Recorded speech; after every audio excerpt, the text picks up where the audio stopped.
talked about getting to Vegas, taking on Ohio State, and kind of putting to bed bad taste in your mouth from the I'm very excited. I feel like our whole program are excited, especially after a loss like that. We threw the ball pretty well that game, so we're not gonna sit and dwell on it. Looking forward on to the next one. We know the game coming up is gonna be a very big one for all of us. So we're gonna go out there and just take care of business. This whole week of practice, we've been going at each other nonstop, a lot of physical contact and stuff like that. Just trying to prepare us for Saturday. And I feel like after today's practice, myself and the team, I feel like we'll be ready to go out there on Saturday and compete. What's it like to get accustomed in a short amount of time to a facility like Madison Square Garden? What it's going to be like in Las Vegas, a bigger venue than you're normally accustomed to playing? It's just going to really it's just really going to be for us to fall back on our training and our conditioning and stuff. From all the conditioning stuff we did from the summer to now, it's going to play a huge factor for us. I mean, we run quite a lot, especially back in the summer and stuff like that. So it's just going to show who's in shape and who's not in shape. And I feel like everybody on our team is all in shape. What do you know about Ohio State? They're a physical team. They like to play rough, play hard. They're never gonna quit. They got good talent over there. They got players over there that can score, defend as well. They got a dominant force just like we do inside. So it's gonna be a fun matchup. Has there been any particular emphasis in practice this week after the Notre Dame game? Physicality, learning how to grind things out, and just making shots. We didn't shoot the ball nearly as good as we can. Practice us guards been really just keying in on just making shots, getting the ball out fast, getting our release quicker, just being shot ready at all times. You never know when the ball's gonna come to you. So us guards just been really, focusing on that, just making shots. Cal has mentioned over and over the past several weeks, we're trying to figure you guys out offensively. What's the latest adjustment that you guys have been making? Like you said, we're just still trying to figure things out. Unfortunately, you can't just throw the ball in the Oscar every time because teams are going to start figuring out double teaming him. So it's really much like the rest of us that's on the court, we all got to step up in our ways. So it's like he's been trying to find different ways for us guards to get going, different ways to get key on the ball. Same with Davion, just like whoever is in the game, we always just can't throw it into Oscar. So we're just pretty much, figuring ways out. It's going to be easy for us to have a lot of movement, but still for us to still be productive without the ball in our hands. I'd say if you shoot well from the outside, that kind of puts down a lot of questions of whether what's wrong with the offense. Yeah, for sure. I mean, I feel like if we make shots, not only helps us, but it opens up the lane so where we can get into the lane and create for somebody else as well. The pick and roll with Oscar that you guys had going late in the game, is that continue to blossom for you? How do you feel like your connection with him has grown? It's grown a lot. At first it's kind of like hesitant throwing it into him because I didn't want to get no turnover, but now I know 100%. Whenever he's down there, I throw it to him. It's like 99.9% bucket every time. So it's just like, me coming off the screen, being patient. If I don't got a jump shot, I know he's gonna get down there and steal his man and be close to the basketball where he can score. So it's just like whenever me, Davion, Xavier come off the screen, if we're not scoring, we know we could either throw it out to another person or we can just throw it right inside to Austin. Cal mentioned last week after the Notre Dame loss, he said this is a team unlike any team I've ever had. And I know that you don't know every single detail of the last 11 years, but do you have any idea what he might have known about that? Just like probably the way we carry ourselves. He talked to us about swagger. I mean, he wants us like in warm up, we're here, trying to intimidate the other team kind of. So it's like, he just wants us to pick our swagger up. Like he said, all his other past teams he had all had that swagger to them. He just says, right now he doesn't see it in us, but he knows we got it, but he just doesn't see it in us. So we just really got to bring our swagger out. I mean, once he said that, all of us, we all kind of looked at each other because we all know we have a swagger to us. So it's just like we're gonna just have to bring it out on Saturday.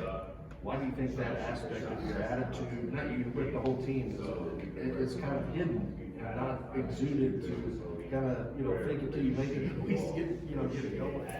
I really don't know. I just feel like, we're still trying to learn each other as a team, especially our group that's going on in the games and stuff like that, we're still trying to figure each other out. You can tell nobody doesn't want to be like, you know, like a ball hog type out there. So it's just like nobody wants to step on each other's toes. We're all just trying to, you know, like make the right play. So at times we tend to overpass a lot, you know, just passing up open shots because like I missed 2 in a row, so I don't want to shoot. But it's just like you got that confidence and you're in the gym, like shoot it if you're open. Is the mindset of breaking out of the slump from deep like you guys have had just as simple as keep shooting, at some point they're gonna fall? Yeah, I mean, Cal always tells us you can't miss them all. So he's like, you're not gonna make them all, but you just can't miss them all. So it's just like, especially if we're in a shooting slump, you just get in the gym really. I mean, once you get in the gym, you see the ball going a lot on your own, working out and stuff like that. It just builds up your own confidence. And then once you build up your own confidence, then the rest of the team is always gonna believe in you no matter what. Same with the coaches. So it's just like fall back onto your training. So you know what you bring to the team. So just do that. How vital is it for this team to get to the free throw line? Usually teams that lose a game don't go to the line as much as the team that wins. I mean, that's a very huge piece for us. Me personally, I feel like I haven't been in the free throw line enough. Haven't been aggressive going to the rim like that, being physical. But I feel like, I mean, the more we get to the line, those are like the 3 points. So it's just like, who doesn't want 3 points at the end of the day? I mean, that's always the plus, and that can always help us win. What's your advice to Xavier after that Notre Dame game when they were playing off of him the way they were and kind of took him out of the game? What would your advice to him be? Yeah, so like right after the game, me, him, and Davion, we were all talking on the bus back to the airport, and we were just pretty much saying to him, like you're fine. Like, if they're going to leave you like that, you just got to find different ways, you know, to make you still productive with the ball, without the ball in your hand. And in practice, we've been doing stuff, situations like that.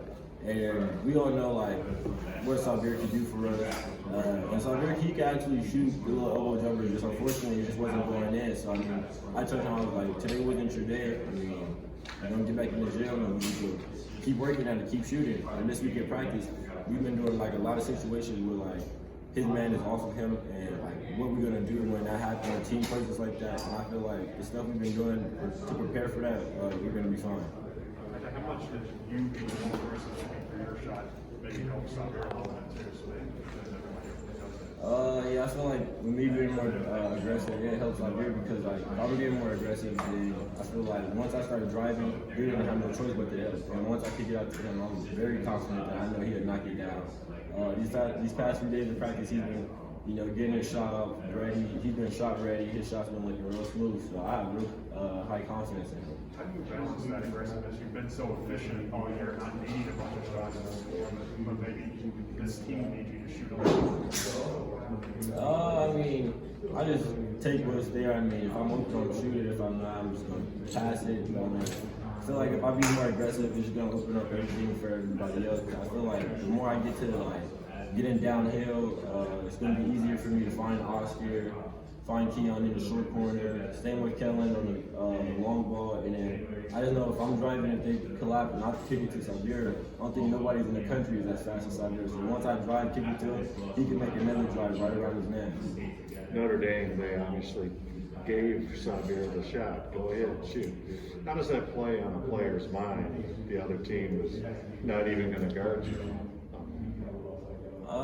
It kind of messes with your head a little bit. I can kind of see it in his face a little bit. But I mean, like after the game was over, we talked, and I just pretty much told him like, "You're fine. Like we all know what you can bring to this team." And this whole week in practice, he's been shooting the ball really well. So it's just like, this is the Xavier we all know. Like everybody says he can't shoot, but he's been like working on it consistently. And you're gonna have to see for Saturday. I have really high confidence in him to make his shots. You said you saw it in his face. What did you see in his face? I just seemed like he was just like, not like mentally in it. And after the game, he was just like, you could just see it in him, like, he felt like he let the team down. But I mean, I told him it wasn't just him. It was like, it was a whole group collectively, like, we should have won that game. So it wasn't just on him. And I just told him, like, the team sagging like that, like, at the end of the day, we just got to make shots. So if he would probably make like 2 of those, it would probably would have changed everything. They probably have to step up, and if they did, he's the fastest kid in the country. He's going around his man, and he's going to create for himself and for others. In that last play of the game when you drove, I'm assuming it wasn't a cold play or a strategy thing. How did that unfold? So once they scored, Keon threw it into me, and I looked right at Coach Cal, and he just waved his hand. And then I've been in situations like that before, so I was just like, I was comfortable. I mean, I got to the rim. I just felt like the take wasn't strong enough. I wasn't being like strong going in there. I was going in there trying to get fouled instead of trying to just complete the play. And I just felt like if I tried to complete the play and actually finish it, I probably would have instead of just looking to draw a foul. Yeah, did you get fouled, or how much contact was there? I mean, it was a little bump, but I mean, it was not enough to call a foul. You got to be stronger and play through that. The coach said after the game, maybe he's second guessing himself. Maybe he should have called a timeout, and for whatever reason. I'm wondering if you got any sense of going forward, if it's a situation like that comes up again, would there be a timeout? Yeah, I think that if the situation happens again, he probably would call a timeout. Especially if a game like that, if nobody else had to go, I think he would call a timeout. And we all know where the ball was going to go if he would have called a timeout. The ball was going to go straight inside to that. No, not the machine, to Oscar. The ball was going to go straight to Oscar. How much benefit is there for you all to just beating them in quality before SEC play for a confidence boost or whatever you haven't done that yet? I feel like it'd be good for us. I mean, it's just going to build our momentum. I feel like Saturday, if we take care of business and do what we do, it's just going to bring our momentum going forward. And our next game after that, we all know who we play, so it's just like build momentum going into that, and then being back home and rough with all the fans in there. I feel like we take care of business on Saturday. It's just going, our momentum from there is just going to keep going, and I feel like our team is just going to keep getting better and better every day. You're second on the team in rebounding. How surprising is that? Where do you think your role is in getting the ball off the boards and starting a break? I'm not surprised at all, actually. I mean, high school, I rebounded. I find rebounding fun. I feel like the guard can grab it off the rim and start the break on his own instead of getting the outlet. It's always a little better because, the guard can get it, race it up the court, and then, just play from there. So I always take pride in rebounding a little bit. I tell Oscar, bro, you're not going to get all the rebounds because I'm down there, but whenever he gets his hand on it, nobody else is touching it. Yeah. What does somebody like Keon say, who you've got more rebounds than he does? There's been times where I've been taking rebounds from Keon, and he does the same for me. But it's really like me and Keon versus Oscar. Like all three of us are trying to compete who's gonna get the most rebounds. But at the end of the day, I feel like me and Keon are teaming up to try to out-rebound Oscar. You said Oscar doesn't get all the rebounds. It seems like he does get them. Yeah, he definitely does. I've never seen somebody in my life like that rebound. I've never played with somebody in my life who could rebound as well as him. And then the stuff he was doing against Notre Dame, I've never seen someone dunk the ball with their left hand so aggressive. When I seen that, I was just like, wow, this man here is very special. Coach was saying down the stretch he wished you guys had gotten Oscar the ball more. Were they just doubling, or did you guys lose track? Nah, it was just down the stretch. It felt like we were playing over the hero ball. Really, it was just like we wanted to, we just didn't want to lose. That's what I felt like. So I just felt like we kind of got away to what was working. Now we watch film, see how many times he was open, see how many times we missed him, and it's just like we can't have those type of plays. If he's open, we got to give him the ball. What did it feel like to get court stormed? Did you take that personally? Yeah, for sure. Growing up, I always seen it on TV. I never thought I was gonna be part of one, especially on the losing side of it. So I was walking out, somebody bumped into me. I was like, whoa. And then Coach Orlando grabbed me, and then we started walking to the locker room. In my mind, I just see all these people running on the court. I'm like, yo, this is crazy. I was like, back in my mind, I'm like, this is just like, it's a regular game. Like, there's not no playoffs, finals, none of that. So it's just like seeing that happen, it's just like, wow, it shows how everybody views Kentucky. Everybody wants to beat Kentucky. They treat us like, we're in the finals. So whenever they play us, we always know teams are going to give us their best shot and treat it like it's the NBA finals. Where I was sitting, it didn't seem like a hostile environment. It seemed fine. How about from your perspective? Yeah, it was fine. I just looked at it as another regular game. It was our first road game, so I was very excited for that. But then as the game just progressed, you know, I just really just didn't see nobody in the crowd. Just kind of tuned out the crowd and was locked in with, you know, our program. And then once they made their run and they took the lead, when I heard the crowd started roaring, you know, we tried to stay together as a unit. And, you know, it was pretty much felt like it was just us versus, you know, everybody in the arena at that point. Are you happy with your shot selection so far this year? Yeah, I mean, I feel like I've been shooting the shots I know I can make, the shots that I feel like that got me here. So, I mean, I'm going to continue to be who I am, shoot the same shots I'm shooting. Like, if I'm open, I know, like, I've worked on this my whole life, so I know if I'm open, I'm going to shoot it. Feel like I never rush anything, you know, just sit back and let the game play out. Seems like you've got a great variety of shots. You can hit them from anywhere. Is there one particular area that you think you need a little bit more work on, or you're trying to improve on? Shooting-wise. Shooting-wise, just, you know, being shot ready at all times. You know, I have a tendency to, you know, catch the ball and then dip it. So I've been working these past few practices just getting the ball out quickly, making sure I'm focused, my mechanics is all right, my feet are straight to the rim, and just little stuff like that.